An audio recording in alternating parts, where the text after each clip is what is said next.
Hola amigos de Geek Electrónica, en este video vamos a continuar con nuestro curso básico de C++. Lo que vamos a hacer a continuación es ver o iniciar a ver el tema de arreglos, ¿vale? Entonces, ¿qué son los arreglos?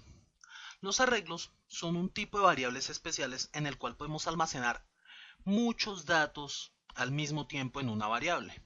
Con las variables que veníamos trabajando hasta el momento, solamente podíamos almacenar de a un solo dato, un dato por cada variable. Si queríamos, por ejemplo, almacenar 5 datos diferentes, teníamos que crear 5 variables diferentes y en cada una de ellas almacenar los datos. Los arreglos lo que nos permiten es, en una sola variable, almacenar varios datos.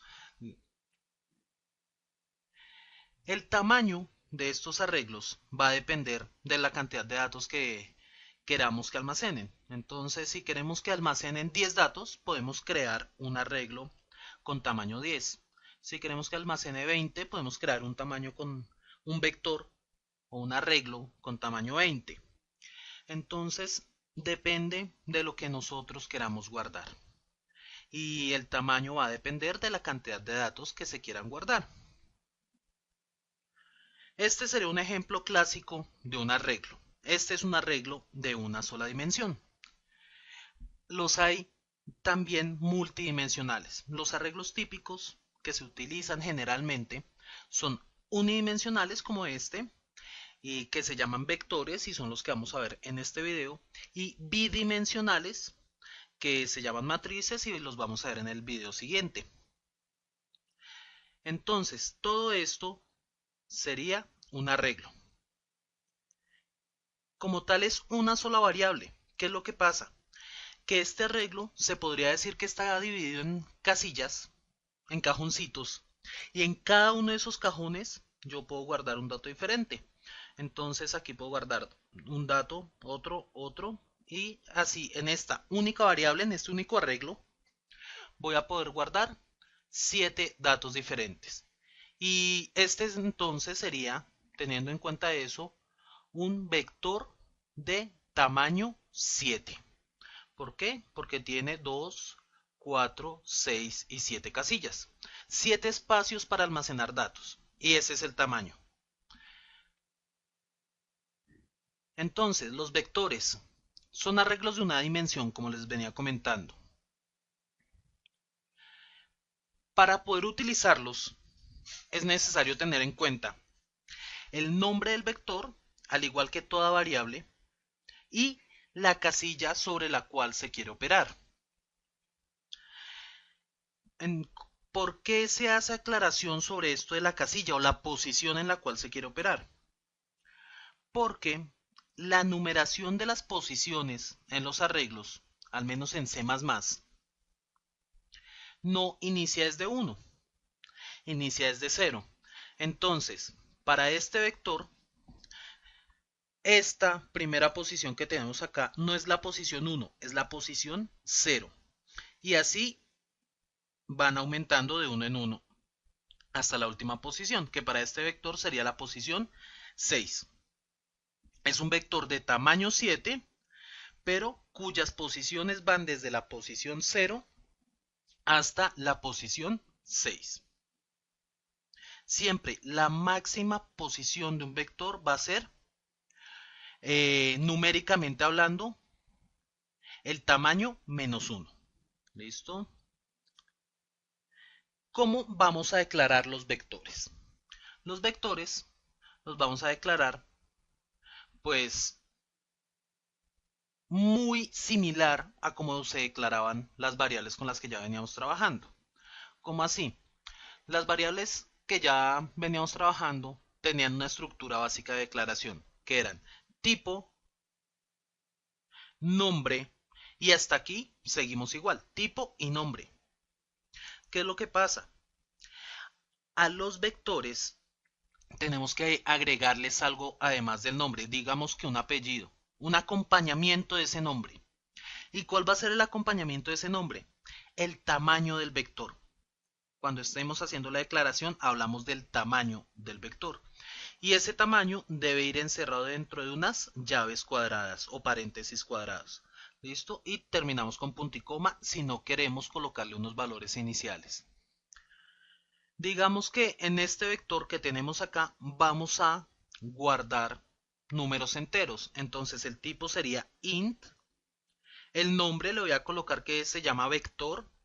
Y el tamaño, pues, ¿cuántas casillas tiene? 1, 2, 3, 4, 5, 6, 7. Tiene 7 casillas, entonces es de tamaño 7. Esa sería una forma de declarar nuestro vector. ¿Cuál sería otra forma de declarar el vector?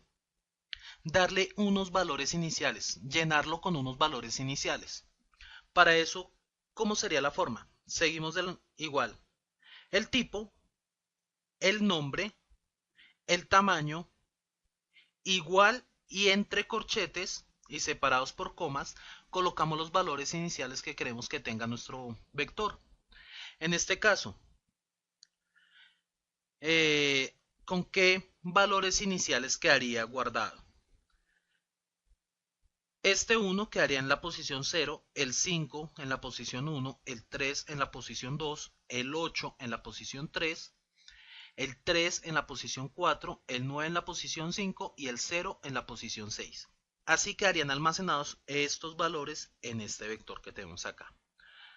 Esa es la forma en la que declaramos los vectores. Al ser variables, también tienen que declararse antes de poder ser utilizados. Si nosotros empezamos a utilizar un vector que no hemos declarado, nos va a generar un error de compilación y eso es importante tenerlo en cuenta. Ahora, ¿cómo llevamos a cabo las operaciones con los vectores? Y de nuevo, va a sonar reiterativo, pero al ser variables funcionan de una manera muy similar a como ya lo veníamos trabajando. ¿Qué es lo único diferente? Que además del nombre vamos a tener que colocarle el acompañante. Entonces, para guardar datos ingresados por teclado en un vector, veníamos trabajando con el cin, entonces va a ser lo mismo.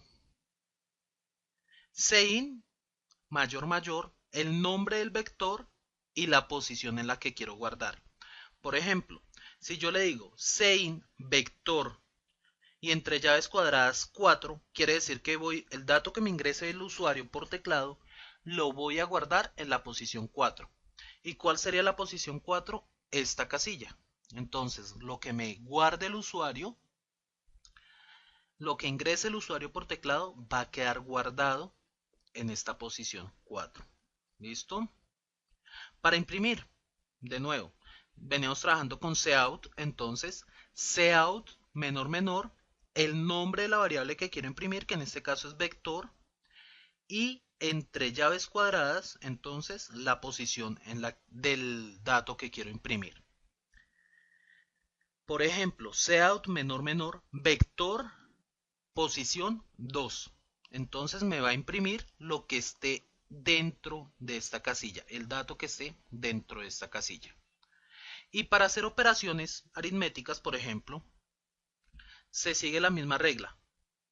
Simplemente es agregar el acompañante del nombre, o sea, agregar la posición de la que quiero, en la que quiero guardar o en la que quiero operar. Por ejemplo, voy a tener tres vectores y en el vector 3, posición 2, voy a guardar la suma del vector 1 en la posición 3 más el vector 2 en la posición 6. Lo que haya en el vector 1 en la posición 3 más el vector 2 en la posición 6 lo voy a guardar en este vector 3 posición 2. Esa es la forma en la que llevamos a cabo las operaciones. Como se dan cuenta, es muy similar a como ya lo veníamos trabajando. La única diferencia es que además del nombre tenemos que acompañarlo de la posición que queremos operar. Eso es lo único que cambia. ¿Qué es lo siguiente? ¿Cómo recorrer un vector con ciclos? ¿Por qué será necesario recorrer un vector con ciclos? Resulta que, si volvemos aquí a esta imagen, si yo quiero imprimir todo mi vector que tiene 7 casillas, que va de la posición 0 a la posición 6, y quiero imprimir los valores que están guardados ahí, en ese vector.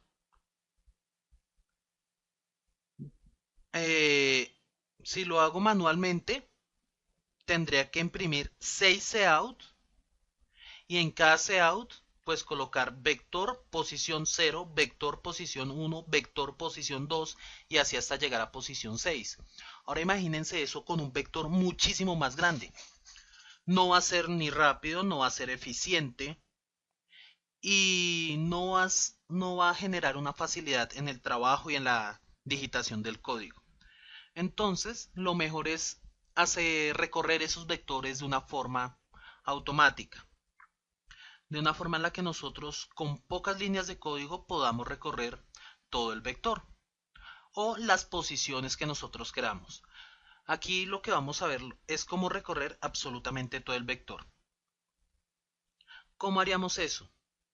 Teniendo este mismo vector de ejemplo, comenzaríamos con un for. Ya habíamos dicho que el for nos servía para hacer conteos.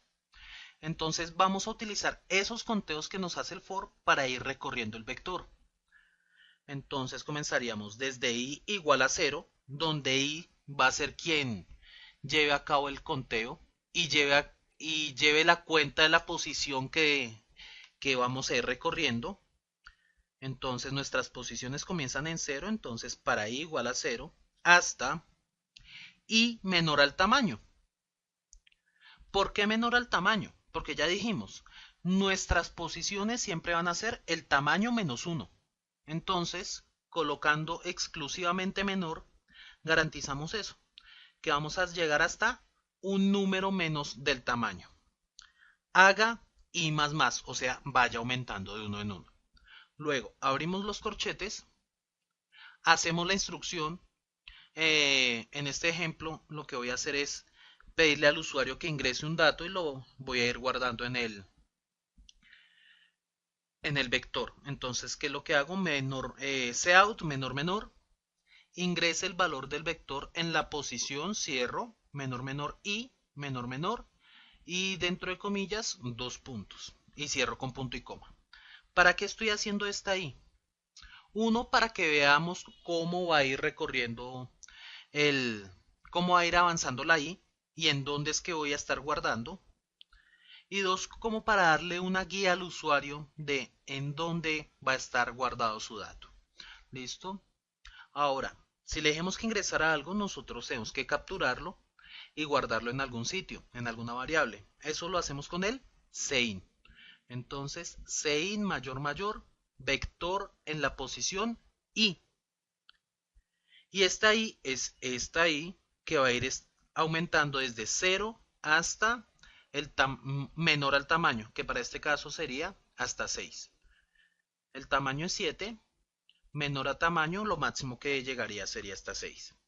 Punto y coma, cerramos corchetes y listo, con eso ya estaríamos recorriendo todo nuestro vector.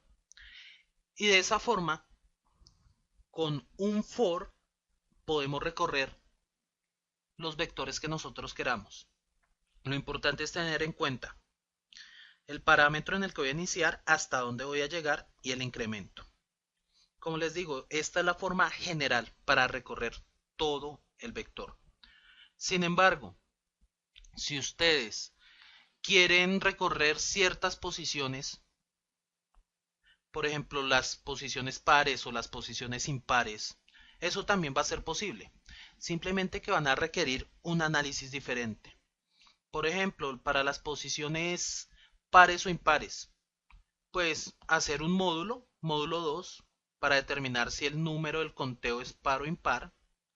Y pues dependiendo de si es verdadera o falso eso, pues ir saltando a la columna, a la casilla, a la posición que quieran. Es eso, es cambiar el análisis. Esta es la forma general en la que van a recorrer absolutamente todo el vector. ¿Listo? Ahora hagamos aquí un ejemplo para ver en ejecución cómo se está haciendo eso que les acabo de mostrar en la imagen. Lo primero sería declarar variables. Voy a utilizar una variable contadora, entonces sería int i igual a 0. voy a tener un vector, le voy a guardar números enteros, entonces int vector, y le voy a decir que el tamaño sea, hagámoslo rápido, 5. Listo. Ahora lo siguiente que voy a hacer es crear un ciclo para guardar los datos, que el usuario me vaya ingresando los datos de ese vector. Entonces dijimos que era con un for para i igual a 0 hasta i menor al tamaño. ¿Quién es el tamaño acá? El tamaño acá es 5, entonces hasta i menor a 5 haga i más más. Los corchetes.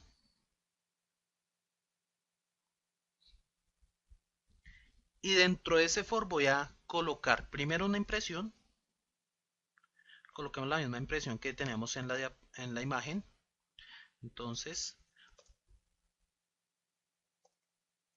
por favor ingrese el valor para el vector en la posición.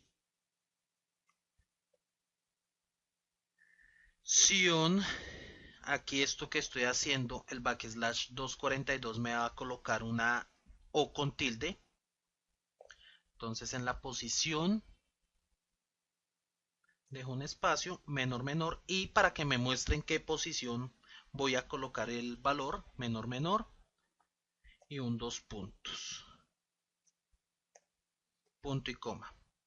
Y lo que les decía ahorita, si le estamos diciendo al usuario que nos ingrese algo, tenemos que capturarlo y guardarlo. Entonces sein mayor mayor y lo vamos a guardar en vector posición. ¿Y quién es la variable que me está llevando ese conteo de todas las posiciones del vector? Y entonces en la posición i, punto y coma, y con eso ya habríamos acabado el, la recepción de todos los datos y el guardado en cada una de las posiciones del vector. Miremos cómo se está comportando hasta el momento el programa. Entonces dice, por favor ingrese el valor para el vector en la posición 0. Ingrese el valor para el vector en la posición 1, posición 2, posición 3, posición 4 y listo. Ya no recibió todos los datos. No está haciendo nada más el programa porque no le hemos puesto a que haga nada más. Listo. Entonces, con eso recorrimos el vector y guardamos estos números 3, 6, 2, 8 y 5 en este vector. ¿Vale?